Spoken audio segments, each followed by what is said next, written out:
dapat din nahahanginan ng husto ang manok na kinokondisyon natin. Ang sobrang hangin ay nagdudulot ng stress sa mga manok. Ang stress na ito ay maaaring magresulta sa discomfort, pagkapagod, at pananakit ng katawan, na nagiging dahilan upang hindi sila makaperform ng maayos. Upang maiwasan ito, mahalagang ilagay ang mga manok sa isang mas protektadong lugar sa panahon ng matinding kondisyon. Ang isang tahimik at komportableng espasyo na may sapat na takip mula sa hangin at ulan ay makakatulong sa kanila na makapagpahinga ng mabuti.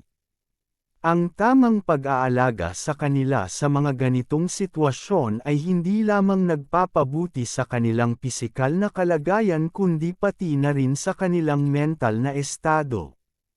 Hindi masama kung matagal ang proseso ng pagkukondisyon, dahil ang pangunahing layunin ay ang kanilang kalusugan.